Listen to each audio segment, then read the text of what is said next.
মোহাম্মদ সুলতানুল আরেফিন মোহান, স্বত্বাধিকারী জারিফ এগ্রো। এটা বেসিক্যালি আমার বাপদাদারা আগে থেকে এখানে তাদের ব্যবসা ছিল, ধান চালের চাতাল। সেইখান থেকে ছোট পরিসরে কয়েকটা গরু পালা শুরু করছিলাম আর কি। বর্তমান আমার খামারে প্রায় মোটামুটি 50টার মতো গরু আছে। ফার্মটা তো বেসিক্যালি প্রথম থেকে শুরু করা শখ থেকে এবং ভালো লাগা থেকে এখন এমন একটা অবস্থা হয়ে গেছে যে আমি প্রত্যেকটা দিন গরুর কাছে না গেলে বা গরু না দেখলে নিজের কাছে ভালো লাগে না আর কি। আমার দেখা দেখি এখানে আমার খামারে এখন আজ অনেক লোকজনই আশেপাশে খামার করা উদ্বুদ্ধ হচ্ছে।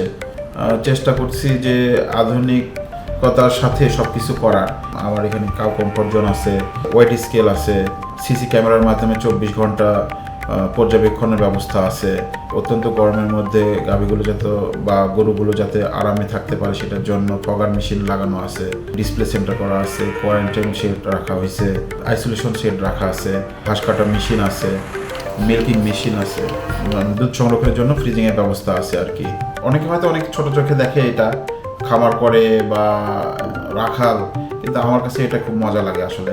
এখন খামারে তো বিভিন্নভাবে বিভিন্ন প্রতিষ্ঠানের সাথেও কানেক্টেড হয়েছে, যেরকম দাবি মৌলিক উন্নয়ন সংস্থা এবং পিকেএসএফ এর আরএমটিপি প্রকল্প আমাকে বিভিন্নভাবে সহযোগিতা করতেছে। বিভিন্ন অনুদানও আমি পাইছি তাদের কাছ থেকে, এবং এইটার মাধ্যমে আমরা যারা খামার করি তারা আরও উদ্বুদ্ধ হতে পারি।